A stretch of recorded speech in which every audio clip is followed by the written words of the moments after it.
Hi నేను సతీష్.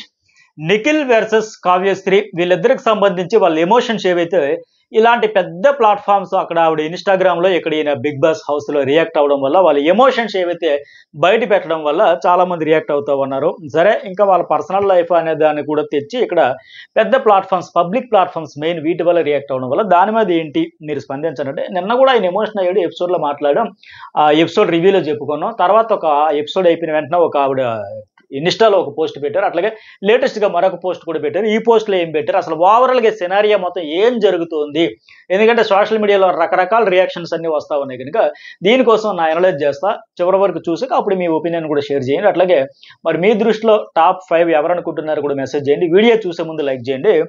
ఇప్పుడు లేటెస్ట్గా మళ్ళీ మరొక ఇన్స్టాలో మరొక పోస్ట్ ఎవరు పెట్టారు, అదేమంటే ఇంగ్లీష్లో పెడతాను కానీ నేను తెలుగులో చెప్పుకెళ్ళిపోతా. కొంతమంది పెద్ద నటులు ఉంటారు, ఫేక్ ఫీలింగ్స్, ప్రజల్ని ఎట్లా నమ్మించాలి, ఎలా బురుడి గుట్టించాలి అనేది వాళ్ళ నటనతో వాళ్ళకి బాగా తెలుసు కనుక అట్లా చేస్తూ ఉంటారు. వాళ్ళ నటనతో ప్రజల మైండ్ సెట్ కూడా, ప్రజల అభిప్రాయాన్ని కూడా మార్చగలరు. పైగా మేమే బాధితులం అని జనం ముందు నిరూపించుకోవడానికి అసలు నా తప్పే లేదు, నేనే బాధితుడిని అనే మాదిరిగా బాగా యాక్టింగ్ కూడా చేయగలరు. అంటే వాళ్ళ మెయిన్ మోటో ఏంటంటే జనం ఆలోచన దృక్పథాన్ని కూడా మార్చేయగలరు.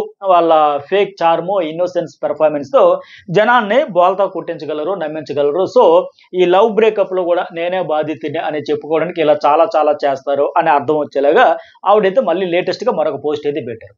ఇక్కడ నేను ఎపిసోడ్ లో కూడా మనం చూసుకుంటే నిఖిల్ చాలా ఎమోషన్ అయ్యాడు. ఎట్లా చెప్పాడు, కొన్ని ఆమె నాదే అనే ఫీలింగ్ కూడా నాకు వచ్చింది. ఫస్ట్ లవ్, సెకండ్, థర్డ్ ఇవన్నీ తర్వాత ఇంకా అవన్నీ మర్చిపోయేలాగా ఈమె నా జీవిత భాగస్వామి అనే మాదిరిగా నాకు ఒక ఫీల్ కలిగింది అంటూ ఆ ఫస్ట్ టైం చూసిన ఆ డేట్ November 26, 6 years, అప్పుడు వేసుకున్న డ్రెస్, హెయిర్ స్టైల్ అన్నీ కలిపి అంతలో నా మైండ్లో ఫిక్స్ అయిపోయాను. సో ఆ ఎమోషన్తో, ఆ బాండ్తో నేను ఇంక విడిపోలేను, దూరంగా పోలేను, ఆ ఒక వ్యక్తితోనే ఉంటాను. అబ్బాయిలు ఒకసారి ఇక్కడ ఫిక్స్ అయితే ఇంకా బ్యాక్గ్రౌండ్ కూడా చూడడం, ఇక్కడ ఇంకా ఆమె నా వైఫ్ అని ఫిక్స్ అయిపోయా. ఆమెతో నాకు చాలా మెమరీస్ ఉన్నాయి. నా సైడ్ తప్పు ఉంది, నేను మంచోడిని చెప్పట్లా, బట్ నాకు కూడా ఒక దశలో కోపం వచ్చేసిందా, ఏమి కాకపోతే ఇంకొక వేరేవారు లేరా, వేరే చాలా ఉన్నారులే అనుకున్నా. కానీ తర్వాత మళ్ళీ మా అమ్మలా అనిపిస్తుందని కూడా చెప్పా. నేనైతే గివప్ ఇవ్వలేదు, నేనైతే వదులుకోలేను, ఆలోచనే ఉండదు నాకు, ఇంకా ఆవిడే నా సర్వస్వం అన్న మాదిరిగా చెప్పాడు. నేనైతే నా ట్రైన్ నేను చేస్తే ఈ షో నుంచి బయటికి వెళ్ళిపోయా కూడా మళ్ళీ ప్రయత్నం చేస్తానే ఉంటా, కొడితే కొట్టించుకున్నా, ఆల్రెడీ మళ్ళీ కొట్టినా పర్వాలేదు లేక తన ఫీలింగ్స్, తన ఎమోషన్స్ అన్నీ నన్నైతే చెప్పాడు. అయితే ఈ ఎపిసోడ్లో ఈ సీన్ మొత్తం చూసిన, ఎపిసోడ్ ముగిసిన కాసేపటికే ఆయన మాటలు విన్న తర్వాత మనకు అందరికీ ఏంటంటే అబ్బో వీళ్ళందరూ జనరల్గా ఆడియన్స్గా మనకేంటంటే హౌస్ మేట్స్కి, ఆడియన్స్కి అందరికి కూడా అనిపించిన మెజారిటీ ఫీలింగ్ ఏంటంటే అయ్యో ఏం జరిగిందో కానీ చాలా బాధపడుతున్నాడు, చాలా ఎమోషన్ అవుతున్నాడు, ఆవిడంటే ఇతనికి సర్వం, ఆవిడే ఇతని ప్రాణం అనే మాదిరికి ఇంతలా ఎమోషనల్ ఫీల్ అవుతున్నాడు కనుక బాగా ప్రేమించిన విషయం అర్థమవుతుంది. సో కలిస్తే బెటరు, కలిసిపోవాలి అని కూడా కోరుకున్నారు అందరూ. అదే రకంగా మెసేజ్లు కూడా పెడతా ఉన్నారు సోషల్ మీడియా కూడా. నిఖిల్ ఫ్యాన్స్ అందరూ కూడా హార్ట్ టచింగ్ అనిపించింది. సర్లే, ఇక అమ్మాయిలు అబ్బాయిలు లవ్ ఇవన్నీ ట్రాక్ బ్రేకప్లు అయినప్పుడు ఇలాంటి చిన్న వస్తూ ఉంటాయిలే, బట్ ఏదో మిస్టేక్ జరిగిందని అంత పశ్చాత్తాపడుతున్నప్పుడు ఖచ్చితంగా కలుసుకుంటేనే బెటరు, కలవాలని కోరుకుంటూ ఎక్కువ మంది కలుస్తారులైన లెక్క ఆశాభావం వ్యక్తం చేస్తేనే మెసేజ్లు కూడా ఎక్కువ మంది పెడతా ఉంటే వీళ్ళందరూ ఆశల మీద, కామెంట్ల మీద నీళ్లు జల్లేస్తున్నట్టుగా కావ్య నుంచి మరొక ఘాట్ రిప్లై అయితే వచ్చింది.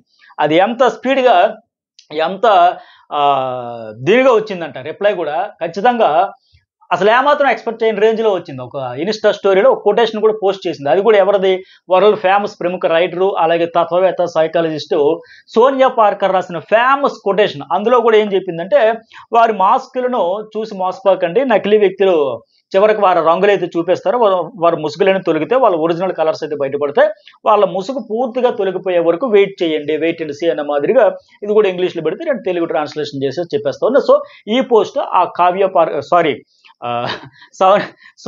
సోనియా పార్కర్ రాసిన ఫేమస్ కొటేషన్ అయితే ఆవిడ పోస్ట్ చేశారు. ప్రస్తుతం అది కూడా నిన్న నైట్ ఎపిసోడ్ అయిపోయిన తర్వాత నుంచి కూడా బాగా వైరల్ అయితే అవుతూ ఉంది. సో నిఖిల్ కన్నీళ్ళు చూసేవాళ్ళు, అరే ఇంకా ఈ కావ్యకు మనసు కరగలేదు, మేము ఎక్స్పెక్ట్ చేసిందంటే అయ్యో మనకే ఎంత హార్ట్ టచింగ్ అనిపించిందంటే ఆయన బాధ చూస్తే మరి ఆవిడ కూడా కరిగిపోద్ది, సర్లే క్షమించాను వచ్చారా అని లెక్క రియాక్ట్ అవుతుందేమో అనే మాదిరిగా ఎక్స్పెక్ట్ చేస్తే ఏంటి ఇవిడ ఇంత స్ట్రాంగ్గా రియాక్ట్ అయింది, ఇలాంటి రిప్లై అసలు ఏమాత్రం ఎక్స్పెక్ట్ చేయలేదే, మనసు కరగలేదా అంటూ రకరకాల పోస్టులు పెడతా ఉన్నారు. అయితే నేనేమంటానంటే అసలు వాళ్ళ మధ్య ఏం జరిగిందో తెలియకుండా మీరు ఎట్లా ఒక స్టేట్మెంట్ కానీ, ఒక జడ్జిమెంట్ కానీ ఒక పాస్ చేస్తారనేది కూడా నేను అంట. ఏంటి ఇప్పుడు ఇలా చాలా మంది కూడా రియాక్ట్ అవుతున్నారు. సరే ఇతడైతే ఇట్లా అనిపించినప్పుడు మనకు అందరికి ఒక ఫీలింగ్ వచ్చింది. మళ్ళీ కలిసిపోతే బాగుండేది. బట్ ఆవిడ రిప్లై వచ్చిన తర్వాత అంటే ఏదో జరిగింది. పెద్ద విషయమే జరిగింది. ఏది జరిగిందో తెలియనప్పుడు మనం ఎట్లా రియాక్ట్ అవుతాం, స్పందిస్తాం? ప్యూర్‌లీ వాళ్ళ పర్సనల్ లైఫే. కానీ వాళ్ళు పబ్లిక్ ప్లాట్‌ఫార్మ్ మీదకొచ్చి ఇలా ఒపీనియన్స్, ఎమోషన్స్ షేర్ చేసుకునేటప్పుడు మనం స్పందించడంలో తప్పు లేదు. కానీ ఏం జరిగింది అనేది ఆవిడ పూర్తిగా క్లారిటీగా ఇచ్చేసుకొని చెప్పేసుకుంటే బాగుండు అనేది కూడా ఫీలింగ్. ఏదో జరగడం అయితే గట్టిగానే జరిగింది. నిజానికి నిన్న నిఖిల్ చెప్పిన మాటలు విని చాలా మంది ఎమోషనల్ అయ్యారు. కళ్ళల్లో నీళ్లు, గుండెల్లో బాధతో ఆయన గురించి చెబుతున్న మాటలు చెబితే అందరికీ కనెక్ట్ అయ్యింది. ఖచ్చితంగా కలుస్తారు, మళ్ళీ అంగీకరిస్తుంది, మళ్ళీ జర్నీ ముందుకు సాగుతుంది ప్రొఫెషనల్‌గా, పర్సనల్ లైఫ్ అనే మాదిరిగా ఎక్కువ మంది రియాక్ట్ అయ్యారు. కానీ ఇలా రియాక్ట్ అవుతుందని అస్సలు ఊహించలే. ఇంత రియాక్ట్‌గా, ఎంత సీరియస్‌గా అంటే ఏం జరిగింది? దానిపైనే ఈమె ఖచ్చితంగా క్లారిటీ 100% ఇస్తే బాగుండేది. ఇప్పుడు వాళ్ళేంటి కానీ అంటే కావ్య, నిఖిల్ పేరుతో అంటే కావ్య అంటే, నీ అంటే నిఖిల్ కాని పేరుతో బాగా పాపులర్ అయ్యారు. యూట్యూబ్ వీడియోస్, షోస్ వాళ్ళకి మరి లక్కీగా సెంటిమెంట్ అనుకున్నారో, వర్కౌట్ అయిద్దేనో సక్సెస్ కోసం మన పేరుని యాక్సెప్ట్ చేస్తాననే ఉద్దేశంతో చాలా సక్సెస్ అయితే సాధించారు. ఆ పేరుతో పాపులర్ అయ్యి ఫ్యాన్స్‌ని షోల్లో అన్నింట్లో ఒక సక్సెస్ అయితే సాధించారు. ఇప్పుడేంటి ఆమెను ఉద్దేశిస్తూ కూడా ఆమె రియాక్షన్ పాజిటివ్‌గా వస్తుందనుకుంటే పాజిటివ్‌గా రాలేదు సరిగదా! పోనీ చూసి చూడనట్టు కంప్లీట్‌గా అవాయిడ్ చేస్తది, స్కిప్ చేస్తదంటే అది కూడా లేదు. చాలా వైల్డ్‌గానే వచ్చిందని చెప్పాలి. చాలా స్పీడ్‌గా, చాలా వైల్డ్‌గా జస్ట్ ఎపిసోడ్ అయిపోయిన ఒక గంట, గంటన్నరలోనే వచ్చింది ఆ రిప్లై. ఆమె రియాక్షన్ ఏంటి? ఇప్పుడు ఆయన హౌస్ నుంచి బయటకొచ్చేసి వాళ్ళందరూ గూడా అభయ్ సహా అందరూ గూడా ఏం చెబుతున్నారు? నిఖిల్ ఎంతసేపు ఆమెతో బ్రేకప్ అయిపోయిందంట. సో, వచ్చే ముందు ఆ బాధలో వచ్చాడంట ఇక్కడికి కూడా. ఒక 6 మంత్స్ ఎట్లా ఈ మధ్యలోనే వచ్చాడంట.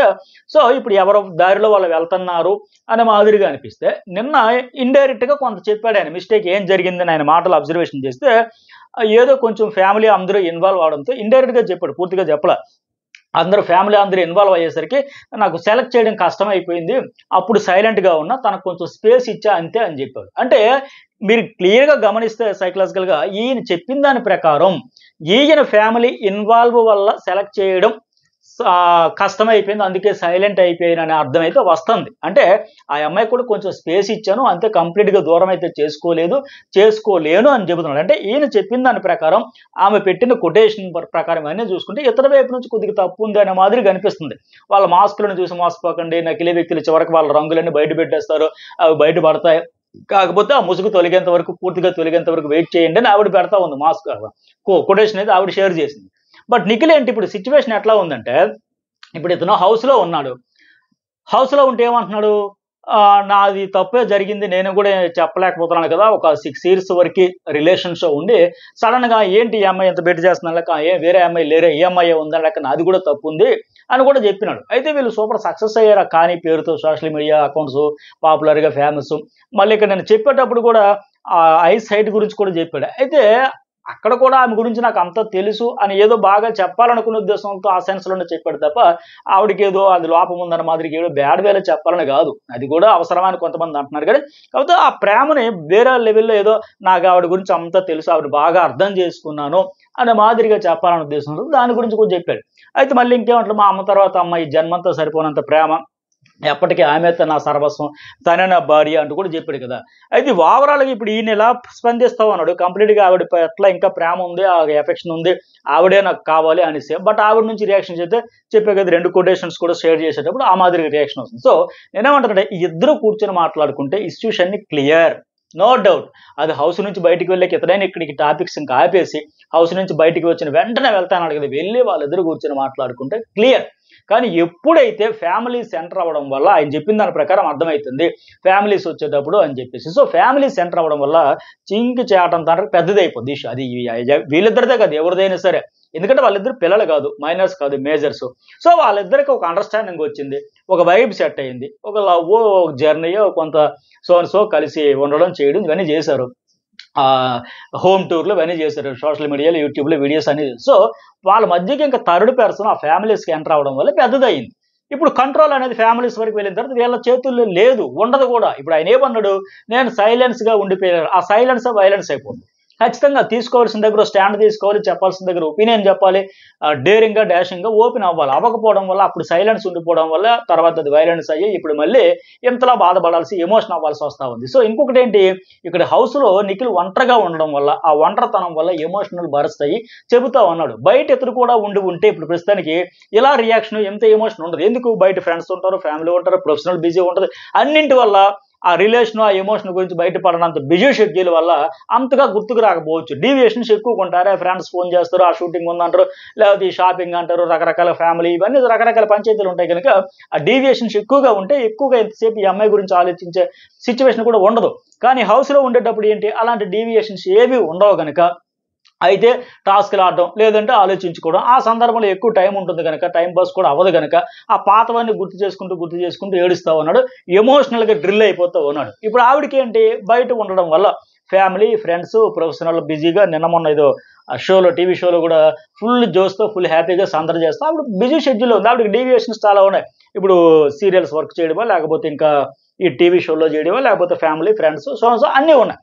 సో ఆవిడికి మధ్యలో ఇతని నుంచి రియాక్షన్ రాగానే వాటన్నింటిలో గుర్తు వస్తుంది. ఒకసారి ఓహో నేను ఇలా హర్ట్ అయ్యాను, నాకు ఇలా జరిగింది, మరి ఏం జరిగిందో ఆవిడ చెప్పుంటే బాగుండేది. సో అందువల్ల ఆవిడ రియాక్ట్ అయ్యి ఇలాంటి పోస్టులు పెడతా ఉంది. సో నేను ఎపిసోడ్ అయిన తర్వాత ఆయన మీద కంప్లీట్గా అందరికీ హౌస్ మేట్స్కి కాదు ఆడియన్స్ కూడా సింపతి వస్తుంది. అయ్యో ఏదో జరిగిందంట, మొత్తానికి బాధపడుతున్నాడు, ఆవిడని బలంగా కోరుకుంటున్నాడు కనుక కలిస్తే బాగుండేది అని వచ్చింది. కానీ ఆవిడ పోస్ట్ మీద పోస్ట్ పెడుతుంటే ఏం జరిగిందో తెలియనప్పుడు మనం ఎట్లా ఒక స్టేట్మెంట్ ఒక జడ్జిమెంట్ పాస్ చేస్తాం, చేయకూడదు. నేను కూడా అందుకే నేను ఎపిసోడ్ వరకు చెప్పా. ఆ తర్వాత ఇంకా ఆవిడ ఏదో సోషల్ మీడియా పెడితే నేను ఎందుకు రెస్పాండ్ అవ్వాలి, నేను కూడా అవ్వాలి. మళ్ళీ స్టేట్మెంట్ మీద మరొక పోస్ట్ మీద పెడుతుంటే ఇక ఆడియన్స్ కూడా మరి అడుగుతారు కదా, అడుగుతూ ఉంటారు ఏంటి చెప్పండి, ఏం జరిగింది. ఇప్పుడు నేనేమంటానంటే మనం ఎవరైనా సరే అసలు ఏం జరిగింది ఆవిడ పూర్తిగా చెప్పేస్తే బెటర్. లేకపోతే ఇప్పుడు ఎట్లా అవుతుంది, ఆవిడకి కూడా ఇలా చెప్పనట్టుగా ఇండైరెక్ట్గా మెసేజ్లు కామెంట్స్ అదేంటిది పోస్టులు పెట్టడం వల్ల ఆవిడ కూడా మిస్అండర్స్టాండింగ్ చేసి ఏంటి ఆయన అంత బాధపడుతుంటే అంత కోరుకుంటే ఎంత పెట్టి చేస్తుందా, లేకపోతే ఏం జరిగిందో చెప్పొచ్చు కదా, చెబితే కొన్ని క్లారిటీ వస్తుంది కదా. అది లేకుండా ఇలా చెప్పడం వల్ల ఈవిడే కఠినాత్మరాల అనే మాదిరిగా ఆవిడకి కూడా కాస్త మైనస్ అవుతుంది. అందుకే మళ్ళీ ఆవిడ కూడా రియాక్ట్ అయితే ఆ పోస్టులు కూడా పెడుతుంది. ఆయన అట్లాగే ఏదైతే పెద్ద యాక్టర్స్ ఉంటారో వాళ్ళ అన్నం చూసి మీరు మాసిపోకుండా ట్రూ కలర్స్ అన్ని బయటపడితే సో కాస్త టైం పట్టుద్ది, రకరకాలుగా జనాలు కూడా మ్యానిపులేట్ చేసేదానికి ప్రయత్నం చేస్తారని మాదిరిగా. సో ఏదో మొత్తానికి బలంగా జరిగింది, బాగా హట్ అయింది అనేది మాత్రం అర్థమవుతుంది. మరి లేదంటే హోమ్ టూర్లు యూట్యూబ్ వీడియోలు ఇంత జరిగిన తర్వాత కూడా దానికి ఫుల్ స్టాప్ పెడితే బెటర్. అలాంటి వాళ్ళకి ఏంటి, వాళ్ళు కలిస్తే బెటర్ అనిపిస్తుంది. బట్ సోషల్ మీడియా డిస్కషన్లకు ఫుల్ స్టాప్ పెట్టాలంటే ఆవిడ ఇది జరిగింది మా మధ్య, లేకపోతే పూర్తిగా అవాయిడ్ చేయడం బెటర్. పెద్ద పబ్లిక్ ప్లాట్ఫామ్ మీదకి వచ్చారు కనుక క్లారిటీ ఇచ్చేస్తే బెటర్. లేదంటే ఈ సోషల్ మీడియా రకరకాలుగా ఊహాగానాలకి స్పెక్యులేషన్స్కి అలా ఊతనిచ్చినట్టుగా ఎవరికి నచ్చినట్టు వాళ్ళు ఊహించుకొని ఇలా గొడవ జరిగిందంట, ఈంది తప్పు లేదంటే ఆమె తప్పు అంట, ఆమె సపోర్టర్స్ అందరూ ఈందే తప్పు అయ్యి ఉండదు, లేకపోతే ఆవిడ ఎందుకు అంత హర్ట్ అవుతుంది, అంతలాగా రియాక్ట్ అవుతుందంటే ఏదో బాగా హర్ట్ అయిపోబట్టే కదా. మరి ఎందుకు హర్ట్ అయింది, ఇతరేమో తప్పు నాదే కాదనట్లేదు, నేను మంచోడని చెప్పడం, ఇతరులు ఎట్లా రియాక్ట్ అవ్వాలి, ఆమె అట్లా రియాక్ట్ అవుతుంది, ఎందుకు మనం ఎట్లా రియాక్ట్ అవ్వాలని రకరకాలకి ఈ సోషల్ మీడియాలో పంచాయతీలు అన్నిటికీ ఫుల్ స్టాప్ పెట్టాలంటే ఆవిడ క్లారిటీ ఇస్తే ఏముంది, ఇగో ఇలాగ అయ్యింది, ఒక జర్నీ చేసాం, ఆ మధ్యలో మా ఇద్దరి మధ్య ఇక్కడ విభేదాలు వచ్చాయి, విడిపోయాం, ఎవరి పని అయింది, ఆయన ప్రొఫెషన్ అయింది, నా ప్రొఫెషన్ నాది, సో క్లారిఫికేషన్ ఇస్తే బెటర్ అన్నది నా ఫీలింగ్. మరి మీకేమనిపించింది మెసేజ్ చేయండి. కాకపోతే పూర్తిగా తెలియకుండా ఇక దీని గురించి ఎవరికి వాళ్ళు స్టేట్మెంట్లు పాస్ చేయకుండా ఉంటే బెటర్ అనేది నా ఒపీనియన్.